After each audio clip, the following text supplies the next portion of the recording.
Forest ranger saves bear cub and receives the most emotional hug of her life. The radio crackled with urgency at 5 in the morning, tearing Sarah Mitchell from the brief sleep she'd managed during the night. Smoke already invaded her cabin at the forest ranger station, thick and suffocating, carrying the unmistakable smell of burning wood and melting resin. She jumped out of bed, heart racing, and ran to the window. What she saw froze the blood in her veins. A wall of fire advanced up the western slope of Sequoia National Forest, its orange flames licking the still dark dawn sky like demonic tongues. The wind blew strong, spreading glowing embers that landed on century-old trees and transformed each trunk into a new burning torch.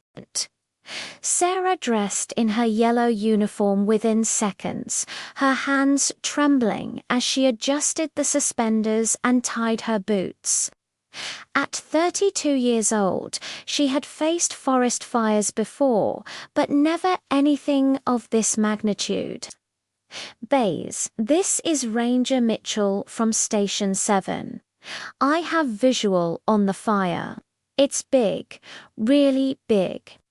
I need reinforcements immediately. Her voice sounded firm on the radio, even with fear coursing through every nerve in her body. Copied Mitchell. Aerial teams are on the way. ETA 45 minutes. Maintain safe distance and assess north perimeter. 45 minutes, an eternity when it came to forest fires. Sarah knew that, in that time, entire hectares of forest could be consumed, along with all the wildlife that couldn't escape in time. She grabbed her emergency backpack, filled 2 water bottles, checked her first aid kit, and ran out to her pickup truck. The heat was unbearable even from a distance. Sarah drove down the dirt road toward the north perimeter, her eyes watering from the smoke invading through the vehicle's vents, through the windshield fogged with soot. She could see animals in desperate flight, deer leaping over fallen logs, coyotes running in improvised packs, squirrels descending from trees in a mad dash. The survival instinct had transformed predators and prey into companions of tragedy. She parked near a stream, hoping the water would offer some protection if the flames changed direction. With her portable radio clipped to her shoulder, Sarah began walking the perimeter, documenting the extent of the fire, marking critical points on the GPS, calculating the speed of propagation. Training spoke louder than fear, transforming her into an efficient data collection machine that could save lives. Base wind is shifting to southeast. Repeat, wind shifting to southeast. The fire will hit Pinewood Camp in less than an hour, if not contained. Copied, evacuation initiated. Continue monitoring. That's when Sarah heard it. A faint sound, almost imperceptible amid the roar of flames and the crackling of splintering wood. A high-pitched cry, desperate, coming from somewhere nearby. She stopped, turning her head to locate the source. The sound came from a ravine a few meters away, half hidden by a cluster of rocks. Sarah ran to the edge and looked down. Her heart nearly stopped. There, trapped between rocks and a fallen tree, was a black bear cub, no more than a few months old, its fur still soft and fluffy, eyes wide with pure terror. The small bear tried to climb the rocks, its little claws scratching the smooth surface without finding purchase. It fell repeatedly, got up shakily, and tried again, its squeals of desperation tearing at Sarah's soul. "Oh my God, no," she whispered, looking around for the cub's mother. But there was no adult bear in sight. The mother had probably fled the fire, losing the cub in the confusion, or perhaps had been separated by the flames. Sarah knew that leaving a cub alone was a certain death sentence. It would be consumed by flames within minutes. Her training screamed not to approach. Basic protocol: never interfere with wildlife, especially bears. But as she looked at that small, defenseless being, crying and desperately trying to escape a horrible death, Sarah felt something stronger than any protocol or rule. She felt humanity. "It's okay, little one. I'm going to get you out of there," she said. Knowing the cub didn't understand her words, but hoping her tone conveyed some calm, Sarah carefully descended the ravine, testing each foothold before putting her weight on it. The rocks were hot, some already beginning to smoke from the approaching heat. She could feel sweat running down her back, soaking her uniform. The smoke was denser down there, burning her lungs with each breath.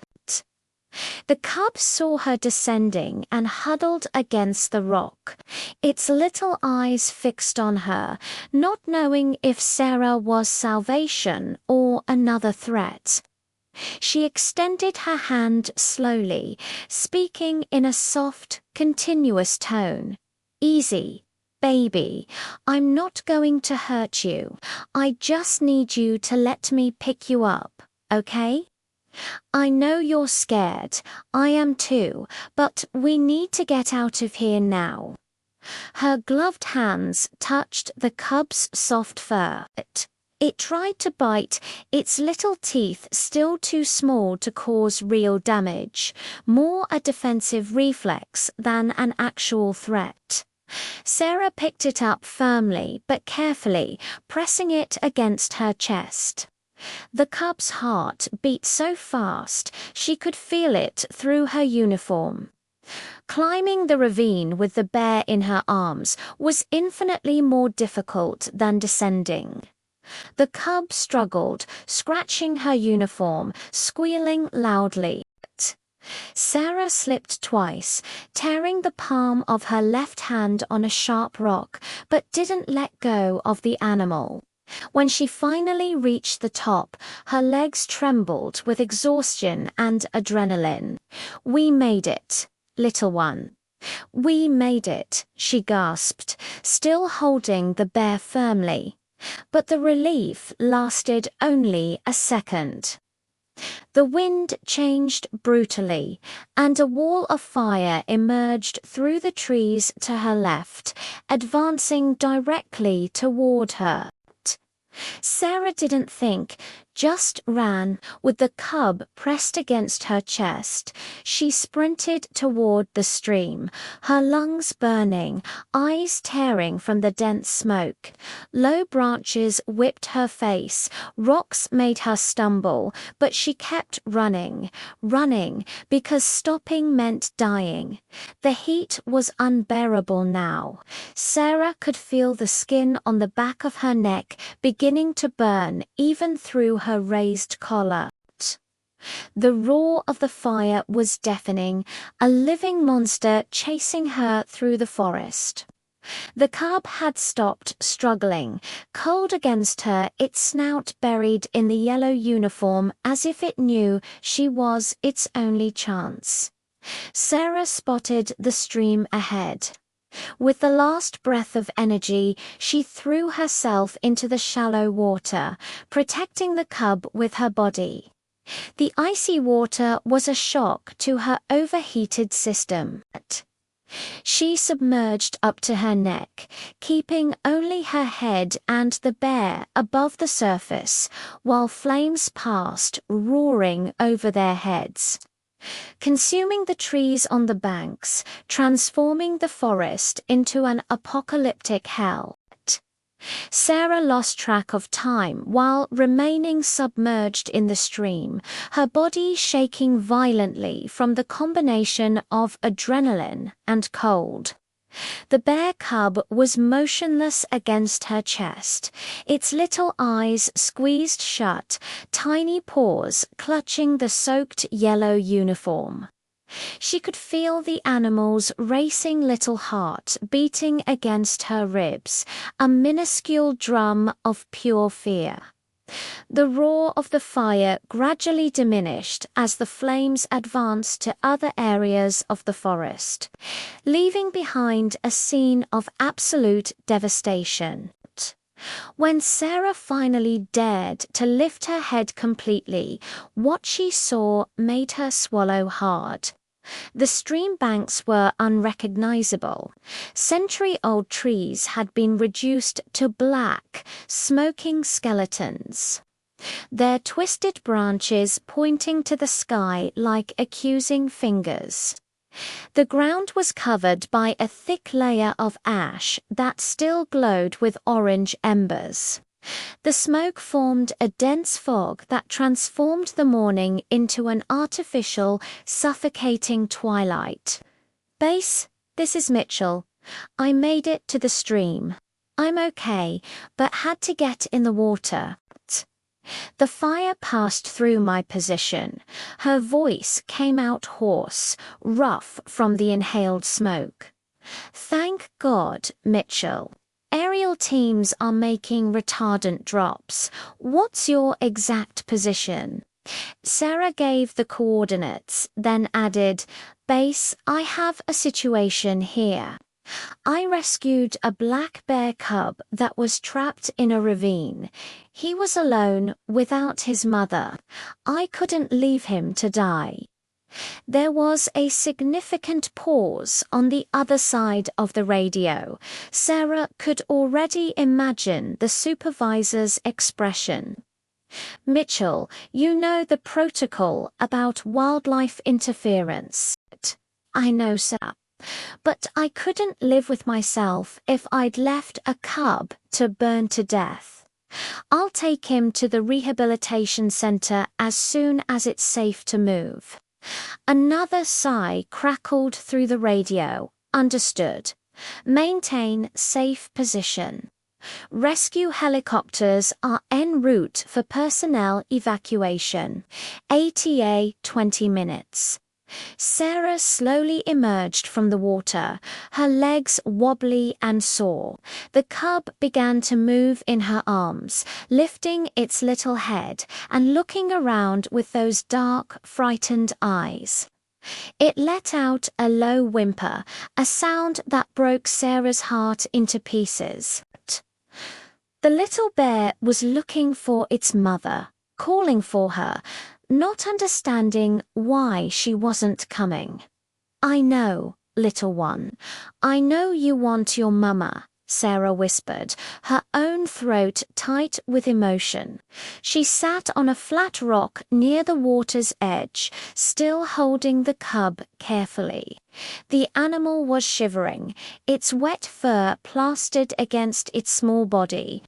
Without thinking too much about protocol or consequences, Sarah unzipped her uniform jacket and tucked the cub inside against her thermal shirt, zipping it back up to create a warm pouch.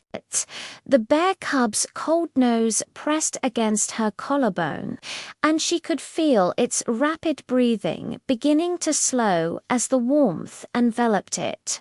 "There you go. That's better, isn't it?" she murmured, one hand gently stroking the cub's back through the fabric. The devastation around her was overwhelming.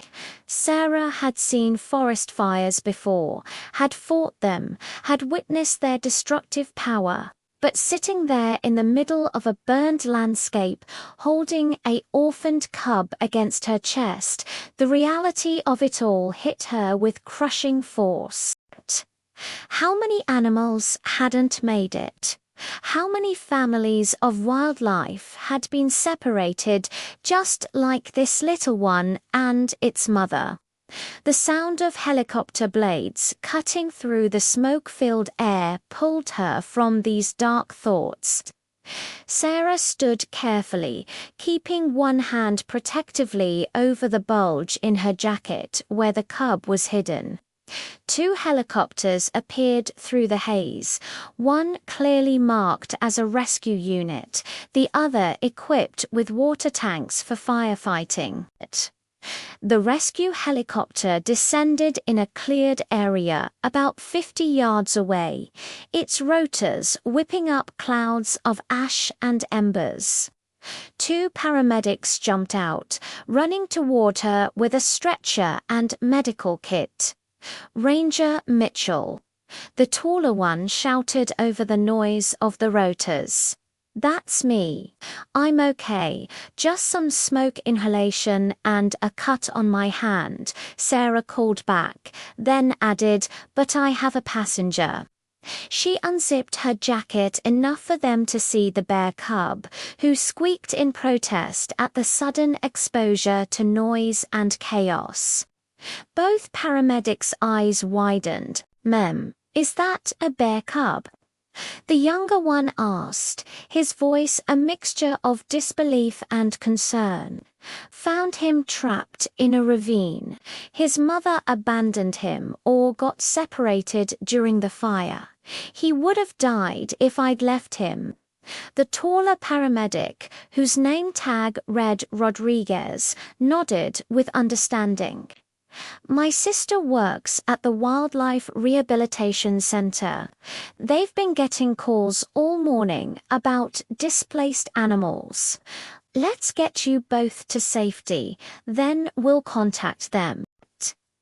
The flight to the base camp took only minutes, but Sarah spent every second of it looking down at the devastation below. Miles and miles of blackened forest stretched in all directions, smoke still rising from countless hotspots. Fire crews on the ground looked like tiny yellow ants working desperately to contain the remaining flames. The cub, surprisingly, had calmed during the flight, perhaps exhausted from terror and stress. It dozed against Sarah's chest, occasionally twitching in its sleep, tiny whimpers escaping its mouth. She wondered if it was dreaming of its mother, of the safety and warmth it had known before fire and chaos had torn its world apart. At base camp, a flurry of activity surrounded them as soon as they landed. Sarah was immediately ushered to the medical tent, where a doctor examined her smoke-damaged lungs, bandaged her lacerated hand, and treated several minor burns she hadn't even noticed receiving. Through it all, she refused to let anyone take the cub from her arms. "Ranger Mitchell, you really should let us take the animal," a wildlife officer said gently. He was an older man with kind eyes and weathered hands. "We need to get him checked out. Make sure he's not injured." "I know," Sarah said, looking down at the sleeping cub. "Just give me a few more minutes, please." The officer nodded and stepped back, understanding in his expression. He'd probably seen enough of these situations to know that sometimes the rescuer needed the rescued as much as the other way around. Sarah found a quiet corner of the camp and sat down on a supply crate, carefully repositioning the cub so it could continue sleeping comfortably. She was suddenly overwhelmingly exhausted, the adrenaline finally draining from her system. leaving behind bone-deep weariness and the beginning of what would probably be impressive bruises. "You gave me quite a scare today. You know that," she whispered to the sleeping bear, running into a burning forest, diving into ice-cold water, all for a little furball who tried to bite me. The cub shifted slightly, one tiny paw emerging from the jacket to rest against Sarah's collarbone. Such a small, innocent gesture, yet it carried the weight of absolute trust. This tiny creature, who should have been terrified of humans, had somehow understood that Sarah was safety, was protection, was survival. Ranger Mitchell Rodriguez approached with a satellite phone. "The rehabilitation center is on the line. They want to talk to you about the cub." Sarah took the phone, her other hand instinctively moving to support the sleeping bear. "This is Sarah Mitchell. Ranger Mitchell. I'm Dr. Alina Vasquez from the Northern California Wildlife Rehabilitation Center. I understand you rescued a black bear cub from the Sequoia fire." "Yes, ma'am. He was trapped in a ravine, alone. Maybe 3 or 4 months old, I'd estimate." That matches several reports we've received about a female black bear that was seen fleeing the fire zone early this morning without her cub. She was heading northeast, probably driven by panic. "Can you describe the cub?" Sarah looked down at the small bundle pressed against her. "Male, dark fur with a lighter patch on his chest. Healthy weight, from what I can tell. Scared, but physically seems unharmed."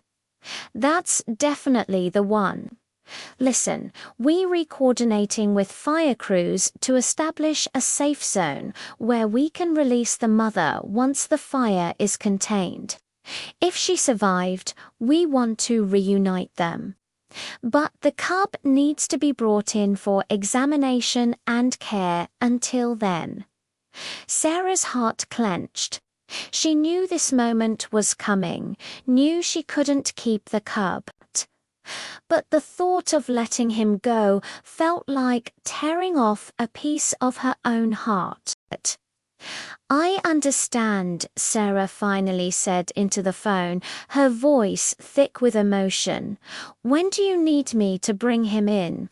We have a transport team that can meet you at base camp within the hour. They're already on their way. You've done an incredible thing today, Ranger Mitchell. You saved his life." After the call ended, Sarah sat in silence, just holding the sleeping cub and memorizing the weight of him, the sound of his breathing, the feel of his tiny heartbeat against her ribs. An hour. She had 1 more hour with this little soul who had somehow carved a permanent place in her heart in just a few short hours. The cub woke up slowly, yawning to reveal tiny pink gums and those little teeth that had tried so hard to defend him earlier. His dark eyes blinked up at Sarah, and for a moment they just looked at each other.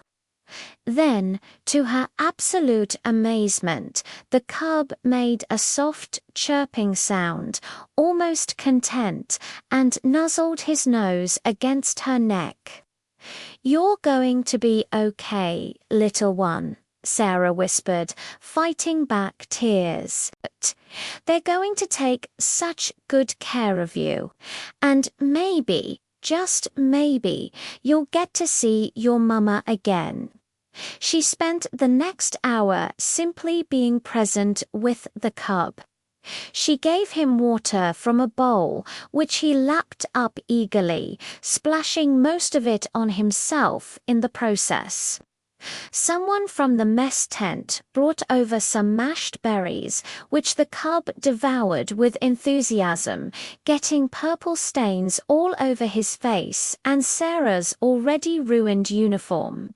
She couldn't help but laugh at his messy eating, the sound surprising her after the intensity of the morning. Other rangers and firefighters stopped by, keeping a respectful distance. But wanting to see the cub that had become the unlikely symbol of hope in a day of devastating loss. Sarah heard their whispered comments, saw their tired faces soften as they watched the little bear play with the zipper pull on her jacket. "That's the bravest thing I've seen in 20 years of firefighting," an old-timer said, his voice gruff with emotion. "Running into the flames for a bear cub, that's something special, Mitchell." Rodriguez approached as the hour drew to a close, his expression sympathetic. The transport team just radioed. They're 5 minutes out. Sarah nodded, unable to speak around the lump in her throat. She stood up, cradling the cub one last time, breathing in his scent of smoke and earth and wild things. The cub seemed to sense something was changing, his little body tensing slightly in her arms. The wildlife rehabilitation van pulled into camp, and a woman in her 40s emerged, followed by a younger assistant carrying a specialized transport crate lined with soft blankets. Dr. Vasquez was exactly as Sarah had imagined from her voice, confident, compassionate, professional. "Ranger Mitchell," she extended her hand, then seemed to think better of it, and simply smiled.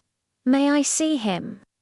Sarah carefully transferred the cub into Dr. Vasquez's experienced hands. The little bear immediately began to whimper, reaching back towards Sarah with his small paws, his cries of distress cutting through her like knives.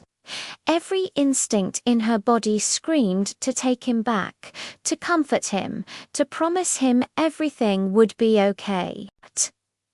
"It's all right, sweetheart," Dr. Vasquez cooed to the cub, examining him with gentle efficiency. "Oh, you're a healthy boy, aren't you? A little underweight, but that's to be expected. No visible injuries. You did good, Ranger. Really good." "Will he be okay?" Sarah asked, her voice barely above a whisper. "He'll be frightened for a while, but yes, we'll care for him, feed him, keep him safe. And we've already sent trackers out looking for his mother. If she's alive, we'll find her. And if she's not..." Dr. Vasquez's expression grew more serious. "Then we'll raise him until he's old enough to be released back into the wild. It's not ideal, but it's a chance at life, which is more than he would have had without you." They placed the cub in the transport crate, and his cries intensified. He pressed his little face against the mesh, those dark eyes finding Sarah through the gaps, pleading, confused, scared. Sarah dropped to her knees beside the crate, pressing her fingers through the mesh to touch his soft fur one last time. "Be brave, little one. Be strong. You're going to have a good life, I promise." Her voice cracked, tears finally spilling down her ash-stained cheeks. "Thank you for letting me save you." As if he understood, the cub reached out and placed his tiny paw against her fingers through the mesh. It was the smallest of gestures, but it held a universe of meaning. A connection forged in fire and fear, in desperate flight and the will to survive. For one perfect eternal moment, they were linked, human and wild animal, savior and saved, two hearts beating in sync. Dr. Vasquez and her assistant loaded the crate into the van. Sarah stood slowly, Rodriguez's steadying hand on her shoulder. She watched the van pull away, the cub's cries fading into the distance, and felt a piece of herself going with him. "You did the right thing," Rodriguez said quietly. "I know," Sarah replied, wiping at her eyes. "Doesn't make it hurt less." She spent the rest of the day helping with fire containment efforts, grateful for the physical work that kept her mind occupied. But every time there was a quiet moment, she found herself thinking about the cub, wondering if he was eating, if he was scared, if he remembered the woman in the yellow uniform who had pulled him from death. 3 days later, Sarah was back at her station, filling out incident reports and trying to process everything that had happened. Her phone rang with an unknown number. She almost didn't answer. Ranger Mitchell. "It's Dr. Vasquez." Sarah's heart leaped into her throat. "Did you find her?" "The mother." "We did. She had burns on her paws and was underweight, but alive. We brought her to our facility and kept her sedated and separated from the cub for a day while we treated her injuries.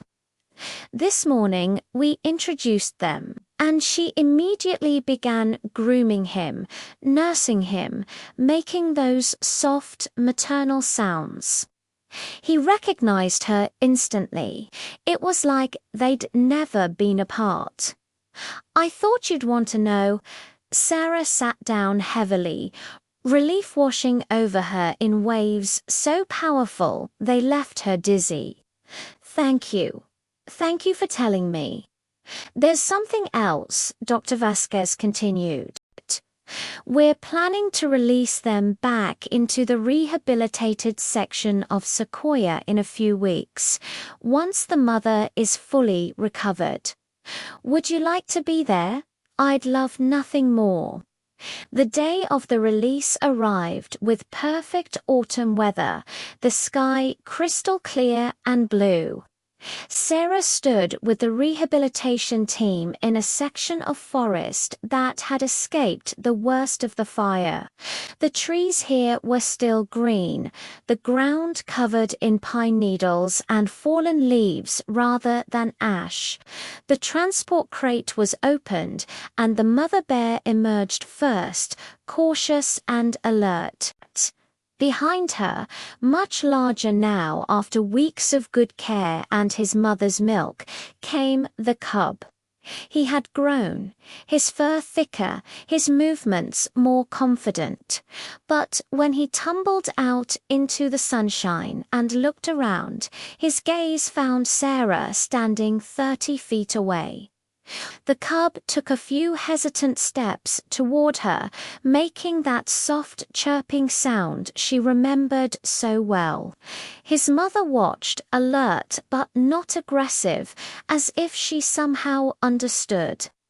Sarah knelt down slowly, her heart thundering in her chest, tears already streaming down her face. The cub approached until he was just a few feet away. Then, in a gesture that would stay with Sarah for the rest of her life, the little bear rose up on his hind legs and took 2 more steps forward, wrapping his small front legs around her knees in what could only be described as a hug. Sarah let out a sob, her hands hovering over his back but not quite touching, respecting the wildness that was rightfully his. The cub pressed his face against her legs, making soft sounds, and in that moment Sarah understood that he remembered the woman who had run through fire for him, who had held him close when the world was ending, who had kept him safe when he had nothing and no one. After a long moment, the cub dropped back to all fours and looked up at her one last time. Then he turned and bounded back to his mother, who immediately began herding him toward the deeper forest. At the tree line, both bears paused. The mother looked back at Sarah with what seemed like acknowledgement, perhaps even gratitude. Then they disappeared into the wild where they belonged. Sarah stood there long after they were gone, her hand pressed over her heart, feeling the echo of tiny paws wrapped around her legs, carrying with her the most emotional embrace of her entire life.